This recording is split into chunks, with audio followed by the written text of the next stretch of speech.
Ada seorang laki-laki tua yang bekerja sebagai tukang kayu. Laki-laki tua ini memiliki seekor kuda putih yang sangat gagah dan sangat kuat kelihatannya. Banyak orang mengagumi kuda putih ini. Bahkan raja pun pada waktu itu sangat mengagumi kuda putih ini, bahkan menginginkan kuda putih ini menjadi miliknya. Berulang kali banyak orang ingin membeli kuda putih ini. Namun si lelaki tua ini tidak ingin menjualnya karena dia sangat menyayanginya. Bagi dia, kuda putih ini adalah teman yang selalu menemaninya dalam kesehariannya.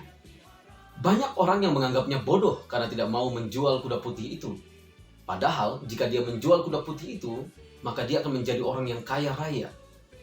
Karena kuda putih itu pasti dibeli dengan harga yang mahal. Tidak beberapa waktu kemudian, kuda putih itu tiba-tiba menghilang dari kandangnya. Semua orang datang dan berbicara kepada bapak tua itu. Kalau seandainya kamu waktu itu menjual kuda putih itu, maka kamu akan sangat beruntung. Bahkan hidupmu pun akan sejahtera. Bapak tua itu mengatakan bahwa, siapa yang tahu kemana kuda itu pergi? Yang saya tahu bahwa kuda itu tidak ada di kandangnya. Semua orang menganggap bapak tua itu bodoh. Tapi 15 hari kemudian, kuda putih itu kembali ke kandangnya. Dan saudara, dia tidak kembali sendiri. Dia kembali dengan 12 ekor kuda yang lainnya yang mengikuti dia. Kemudian orang-orang itu berbicara lagi. Mereka mengatakan bahwa bapak tua itu beruntung karena 1 ekor kuda membawa 12 ekor kuda lainnya. Dan ini adalah keuntungan besar bagi si bapak tua. Bapak tua mengatakan sekali lagi, siapa yang tahu akan hari esok? Aku tidak bisa mengatakan bahwa ini adalah keberuntungan bagiku. Lalu kemudian bapak tua itu dengan sukacita, dia mengajari semua kuda-kuda itu, dia melatih mereka sampai mereka menjadi kuda yang jinak. Namun siapa sangka, ketika dia mengajari 1 kuda terakhir, dia terjatuh bersama dengan kuda itu. 2 kakinya patah, dan dia tidak bisa berjalan. Saudara, semua orang mengatakan bahwa benar tidak ada yang tahu apa yang akan terjadi besok. Ternyata bapak tua itu mengalami 1 kecelakaan yang membuat dia tidak bisa berjalan. Semua orang mengatakan bahwa selesailah hidup bapak tua itu.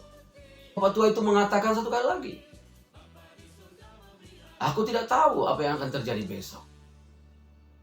Hari ini aku mengalami kecelakaan, tapi besok siapa yang tahu?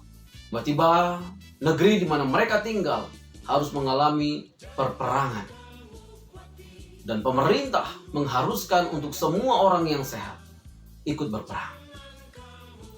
Saudara tahu, bapak tua ini karena kakinya patah, dia tidak terlibat dalam peperangan. Sehingga orang mengatakan bahwa benar bahwa tidak ada yang tahu akan hari esok. Tapi bapak tua ini beruntung karena dia tidak harus pergi perang. Bapak tua itu mengatakan, aku tidak tahu apakah ini beruntung atau tidak. Kita tidak pernah tahu akan hari esok. Benar apa yang dikatakan oleh bapak tua itu. Kita tidak pernah tahu akan hari esok. Dalam Matius 6 ayatnya yang ke-34 mengatakan, sebab itu janganlah kamu khawatir akan hari besok. Karena hari besok mempunyai kesusahannya sendiri. Kesusahan sehari cukuplah untuk sehari. Saudara, di dalam kehidupan kita ada banyak hal yang kita khawatirkan.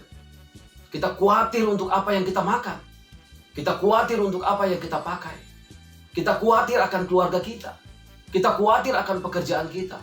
Kita khawatir akan masa depan kita.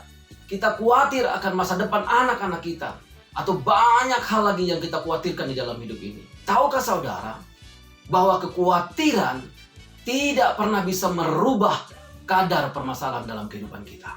Bahwa kekhawatiran tidak pernah bisa menyelesaikan masalah kita. Dan yang paling penting daripada itu, kekhawatiran bisa melemahkan iman kita kepada Tuhan. Lalu bagaimana cara kita mengatasi kekhawatiran di dalam kehidupan kita? Dalam Matius 6 ayat yang ke-33 mengatakan, carilah dahulu kerajaan Allah dan kebenarannya, maka semuanya itu akan ditambahkan kepadamu. Jadi hal yang pertama yang prioritas dalam kehidupan kita ialah kita mau mengutamakan Tuhan dalam kehidupan kita. Kita mau datang kepada Tuhan. Kita mau cari Tuhan. Kita mau melayani Tuhan. Kita mau menyerahkan hidup kita dalam tangan Tuhan. Itu adalah langkah pertama untuk kita bisa mengatasi kekhawatiran kita.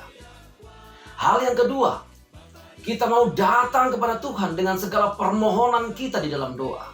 Jangan pernah berhenti berdoa. Setialah dalam mendoakan setiap kekhawatiran permasalahan dalam kehidupan kita. Dan hal yang ketiga, mengucap syukurlah dalam segala hal. Kita akan mengalami banyak perkara dalam kehidupan kita. Dan kita tidak pernah tahu apa yang akan terjadi hari esok. Yang kita tahu adalah bahwa Tuhan selalu menyertai kita. Kekhawatiran kita akan hilang kalau kita memiliki Tuhan di dalam kehidupan kita. Kekhawatiran kita akan hilang kalau kita sudah menyerahkannya dalam doa, dalam permohonan kita.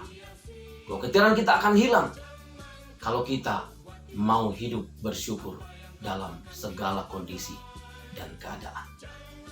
Jika burung di udara dipelihara dan bunga di taman dihiasi oleh Tuhan, maka kita percaya dan kita yakin bahwa kita sebagai anak-anak Tuhan akan selalu disertai dan dipelihara oleh Tuhan.